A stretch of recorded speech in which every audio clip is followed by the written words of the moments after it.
ಅಧ್ಯಾಯ 5 ಕರ್ಮ ಸನ್ಯಾಸ ಯೋಗ. ಅರ್ಜುನನು ಹೇಳಿದನು, ಓ ಕೃಷ್ಣ, ನೀನು ಕರ್ಮಗಳ ಸನ್ಯಾಸವನ್ನು ಮತ್ತೆ ಪುನಃ ಕರ್ಮಯೋಗವನ್ನು ಪ್ರಶಂಸಿಸುತ್ತಿರುವೆ. ಹಾಗಿರುವಾಗ ಅವೆರಡರಲ್ಲಿ ನನಗಾಗಿ ನಿಶ್ಚಿತ ಶ್ರೇಯಸ್ಕರವಾದ ಒಂದು ಸಾಧನೆ ಇದ್ದರೆ ಹೇಳು. ಶ್ರೀ ಭಗವಂತನು ಹೇಳಿದನು, ಕರ್ಮ ಸನ್ಯಾಸ ಮತ್ತು ಕರ್ಮಯೋಗ ಇವೆರಡು ಪರಮ ಕಲ್ಯಾಣಕರವೇ ಆಗಿವೆ. ಆದರೆ ಇವೆರಡರಲ್ಲಿಯೂ ಕರ್ಮ ಸನ್ಯಾಸಕ್ಕಿಂತ ಕರ್ಮಯೋಗವು ಸಾಧಿಸಲು ಸುಲಭವಾದ್ದರಿಂದ ಶ್ರೇಷ್ಠವಾಗಿದೆ. ಎಲೆ ಅರ್ಜುನ, ಯಾರನ್ನೂ ದ್ವೇಷಿಸದಿರುವ, ಯಾವುದನ್ನು ಬಯಸದಿರುವ ಕರ್ಮಯೋಗಿಯೂ ಸದಾ ಸನ್ಯಾಸಿ ಎಂದೇ ತಿಳಿಯಬೇಕು. ಏಕೆಂದರೆ ರಾಗ ದ್ವೇಷಾದಿ ದ್ವಂದ್ವಗಳಿಂದ ರಹಿತನಾದ ಪುರುಷನು ಸುಖವಾಗಿ ಸಂಸಾರ ಬಂಧನದಿಂದ ಮುಕ್ತನಾಗುತ್ತಾನೆ. ಮೇಲೆ ಹೇಳಿದ ಸನ್ಯಾಸ ಮತ್ತು ಕರ್ಮಯೋಗ ಬೇರೆ ಬೇರೆ ಫಲಗಳನ್ನು ಕೊಡುವವು ಎಂದು ಮೂರ್ಖ ಜನರು ಹೇಳುತ್ತಾರೆ. ಪಂಡಿತನು ಹೇಳುವುದಿಲ್ಲ. ಏಕೆಂದರೆ ಎರಡರಲ್ಲಿ ಒಂದರಲ್ಲಿಯಾದರೂ ಚೆನ್ನಾಗಿ ಸ್ಥಿತನಾದ ಪುರುಷನು ಎರಡರ ಫಲರೂಪಿ ಪರಮಾತ್ಮನನ್ನು ಪಡೆಯುತ್ತಾನೆ. ಜ್ಞಾನಯೋಗಿಗಳಿಗೆ ದೊರೆಯುವ ಪರಮಧಾಮವೇ ಕರ್ಮಯೋಗಿಗಳಿಗೂ ಪ್ರಾಪ್ತವಾಗುತ್ತದೆ. ಆದ್ದರಿಂದ ಜ್ಞಾನಯೋಗ ಮತ್ತು ಕರ್ಮಯೋಗ ಫಲರೂಪದಲ್ಲಿ ಒಂದೇ ಎಂದು ನೋಡುವವನೇ ಯಥಾರ್ಥವಾಗಿ ನೋಡುತ್ತಾನೆ. ಆದರೆ ಅರ್ಜುನನೇ, ಕರ್ಮಯೋಗವಿಲ್ಲದ ಮನಸ್ಸು, ಇಂದ್ರಿಯಗಳು ಮತ್ತು ಶರೀರದಿಂದ ನಡೆಯುವ ಎಲ್ಲ ಕರ್ಮಗಳಲ್ಲಿ ವಿಷಯದ ಕರ್ತೃತ್ವದ ತ್ಯಾಗವು ಕಠಿಣವಾಗಿದೆ. ಹಾಗೆಯೇ ಭಗವಂತನ ಸ್ವರೂಪವನ್ನು ಚಿಂತಿಸುವ ಕರ್ಮಯೋಗಿಯು ಪರಮಾತ್ಮನನ್ನು ಶೀಘ್ರವಾಗಿ ಪಡೆಯುತ್ತಾನೆ.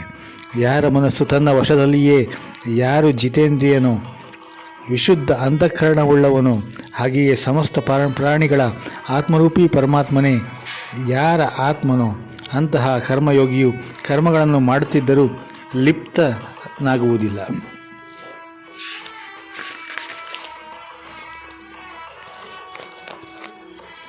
ತತ್ವವೇತ್ತ ಸಾಂಖ್ಯಯೋಗಿಯು ನೋಡುವಾಗಲೂ, ಕೇಳುವಾಗಲೂ, ಮುಟ್ಟುವಾಗಲೂ, ಮೂಸುವಾಗಲೂ, ಊಟ ಮಾಡುವಾಗಲೂ, ನಡೆಯುವಾಗಲೂ, ಮಲಗುವಾಗಲೂ, ಉಸಿರಾಡುವಾಗಲೂ, ಮಾತನಾಡುವಾಗಲೂ, ತ್ಯಾಗ ಮಾಡುವಾಗಲೂ, ತೆಗೆದುಕೊಳ್ಳುವಾಗಲೂ, ಕಣ್ಣುಗಳನ್ನು ಮುಚ್ಚಿ ತೆರೆಯುವಾಗಲೂ ಇಂದ್ರಿಯಗಳು ತಮ್ಮ ತಮ್ಮ ವಿಷಯಗಳಲ್ಲಿ ವರ್ತಿಸುತ್ತಿವೆ.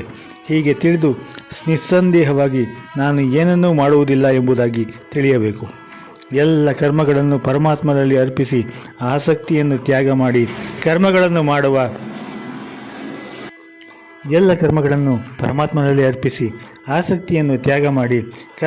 ಮಾಡುವ ಪುರುಷನು ನೀರಿನಲ್ಲಿರುವ ಕಮಲದ ಎಲೆಯಂತೆ ಪಾಪಗಳಿಂದ ಲಿಪ್ತನಾಗುವುದಿಲ್ಲ. ಕರ್ಮಯೋಗಿಗಳು ಮಮತ್ವ ಬುದ್ಧಿರಹಿತರಾಗಿ ಕೇವಲ ಇಂದ್ರಿಯಗಳು, ಮನಸ್ಸು, ಬುದ್ಧಿ ಮತ್ತು ಶರೀರ ಇವುಗಳಿಂದ ಆಸಕ್ತಿಯನ್ನು ತ್ಯಜಿಸಿ ಅಂತಃಕರಣದ ಶುದ್ಧಿಗಾಗಿ ಕರ್ಮವನ್ನು ಮಾಡುತ್ತಾರೆ. ಕರ್ಮಯೋಗಿಯು ಕರ್ಮಗಳ ಫಲವನ್ನು ತ್ಯಾಗ ಮಾಡಿ ಭಗವತ್ ಪ್ರಾಪ್ತಿ ರೂಪಿ ಶಾಂತಿಯನ್ನು ಪಡೆಯುತ್ತಾನೆ. ಮತ್ತು ಸಕಾಮ ಪುರುಷನು ಕಾಮನೆಗಳ ಪ್ರೇರಣೆಯಿಂದ ಫಲದಲ್ಲಿ ಆಸಕ್ತನಾಗಿ ಬಂಧಿತನಾಗುತ್ತಾನೆ. ಅಂತಃಕರಣವು ವಶದಲ್ಲಿದ್ದು ಸಾಂಖ್ಯಯೋಗವನ್ನು ಆಚರಿಸುವ ಪುರುಷನು ಯಾವುದೇ ಕರ್ಮ ಮಾಡದೆ ಮತ್ತು ಮಾಡಿಸದೆ ನವದ್ವಾರಗಳುಳ್ಳ ಶರೀರರೂಪಿ ಪುರದಲ್ಲಿ ಎಲ್ಲ ಕರ್ಮಗಳನ್ನು ಮನಸ್ಸಿನಿಂದ ತ್ಯಜಿಸಿ ಆನಂದಪೂರ್ವಕ ಸಚ್ಚಿದಾನಂದ ಘನ ಪರಮಾತ್ಮನ ಸ್ವರೂಪದಲ್ಲಿ ಸ್ಥಿತನಾಗುತ್ತಾನೆ. ಪರಮೇಶ್ವರನು ಮನುಷ್ಯರ ಕರ್ತೃತ್ವ, ಕರ್ಮಗಳು ಇಲ್ಲವೇ ಕರ್ಮಫಲಗಳೊಂದಿಗೆ ಸಂಯೋಗ ಉಂಟು ಮಾಡುವುದಿಲ್ಲ. ಆದರೆ ಪ್ರಕೃತಿಯೇ ಆಟವಾಡುತ್ತಾ ಇರುತ್ತದೆ. ಸರ್ವವ್ಯಾಪಿ ಪರಮೇಶ್ವರನು ಯಾರದೇ ಪಾಪಕರ್ಮಗಳನ್ನು ಅಥವಾ ಪುಣ್ಯಕರ್ಮಗಳನ್ನು ಸ್ವೀಕರಿಸುವುದಿಲ್ಲ. ಆದರೆ ಅಜ್ಞಾನವು ಜ್ಞಾನವನ್ನು ಮುಚ್ಚಿಬಿಟ್ಟಿದೆ. ಆದ್ದರಿಂದ ಎಲ್ಲ ಅಜ್ಞಾನಿ ಜನರು ಮೋಹಿತರಾಗುತ್ತಾರೆ. ಆದರೆ ಆ ಅಜ್ಞಾನವು ಪರಮಾತ್ಮ ಜ್ಞಾನದಿಂದ ಇಲ್ಲವಾದವರ ಜ್ಞಾನವು ಸೂರ್ಯನಂತೆ ಸಚ್ಚಿದಾನಂದ ಘನ ಪರಮಾತ್ಮನನ್ನು ಪ್ರಕಾಶಗೊಳಿಸುತ್ತದೆ. ಯಾರ ಮನಸ್ಸು ಪರಮಾತ್ಮನಲ್ಲಿ ತದ್ರೂಪವಾಗಿದೆಯೋ, ಯಾರ ಬುದ್ಧಿಯು ಪರಮಾತ್ಮನಲ್ಲಿ ತದ್ರೂಪವಾಗಿದೆಯೋ ಮತ್ತು ಸಚ್ಚಿದಾನಂದ ಘನ ಪರಮಾತ್ಮನಲ್ಲಿಯೇ ಯಾರಿಗೆ ನಿತ್ಯ ಐಕ್ಯ ಉಂಟಾಗಿದೆಯೋ ಇಂತಹ ಈಶ್ವರ ಪರಾಯಣ ಪುರುಷರು ಜ್ಞಾನದಿಂದ ಪಾಪರಹಿತರಾಗಿ ಪರಮಗತಿಯನ್ನು ಪಡೆಯುತ್ತಾರೆ. ಆ ಜ್ಞಾನಿ ಪುರುಷರು ವಿನಯಯುಕ್ತನಾದ ಬ್ರಾಹ್ಮಣ, ಹಸು, ಆನೆ, ನಾಯಿ ಮತ್ತು ಚಾಂಡಾಲ ಇವರೆಲ್ಲರನ್ನು ಸಮದೃಷ್ಟಿಯಿಂದಲೇ ನೋಡುತ್ತಾನೆ. ಸಮಭಾವದಲ್ಲಿ ಸ್ಥಿರವಾದ ಮನಸ್ಸಿನಿಂದ ಅವರು ಈ ಜನ್ಮದಲ್ಲೇ ಸಮಸ್ತ ಜಗತ್ತನ್ನು ಗೆದ್ದಿರುವವರು. ಏಕೆಂದರೆ ಸಚ್ಚಿದಾನಂದ ಘನ ಪರಮಾತ್ಮನು ನಿರ್ದೋಷನೂ ಸಮನೂ ಆಗಿದ್ದಾನೆ. ಆದ್ದರಿಂದ ಅವರು ಸಚ್ಚಿದಾನಂದ ಘನ ಪರಮಾತ್ಮನಲ್ಲಿಯೇ ಸ್ಥಿರವಾಗಿರುತ್ತಾರೆ. ಸಮಭಾವದಲ್ಲಿ ಸ್ಥಿರವಾದ ಮನಸ್ಸಿನಿಂದ ಅವರು ಈ ಜನ್ಮದಲ್ಲೇ ಸಮಸ್ತ ಜಗತ್ತನ್ನು ಗೆದ್ದಿರುವವರು.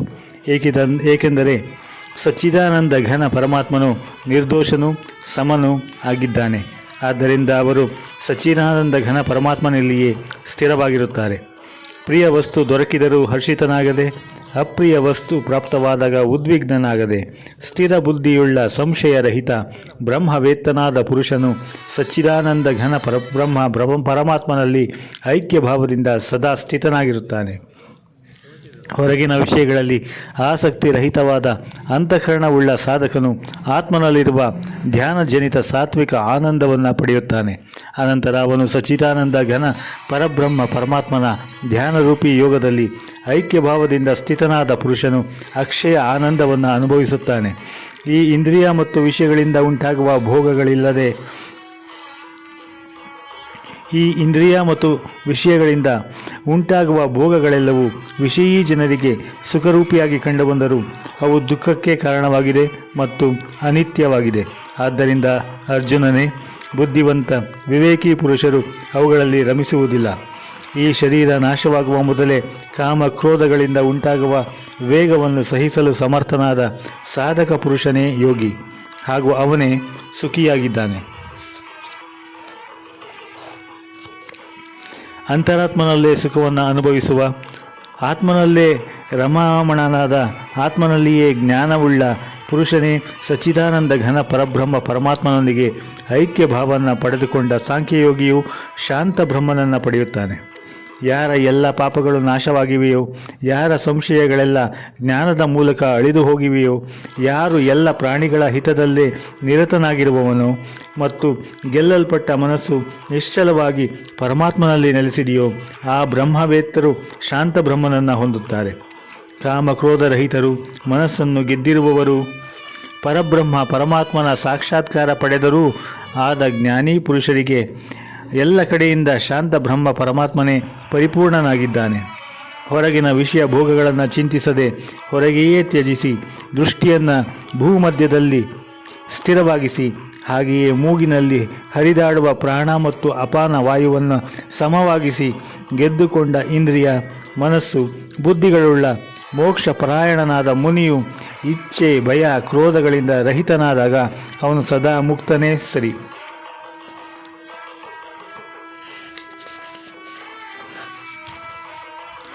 ನನ್ನ ಭಕ್ತನು ನನ್ನನ್ನು ಎಲ್ಲ ಯಜ್ಞ ಮತ್ತು ತಪಸ್ಸಿನ ಭೋಕ್ತ, ಸಮಸ್ತ ಲೋಕಗಳ ಒಡೆಯರಿಗೂ ಒಡೆಯ, ಸಮಸ್ತ ಪ್ರಾಣಿಗಳ ಸುಹೃದ, ಅರ್ಥಾತ್ ಸ್ವಾರ್ಥರಹಿತ ದಯಾಳು ಮತ್ತು ಪ್ರೇಮಿ ಎಂದು ತಿಳಿದುಕೊಂಡು ಶಾಂತಿಯನ್ನು ಪಡೆಯುತ್ತಾನೆ.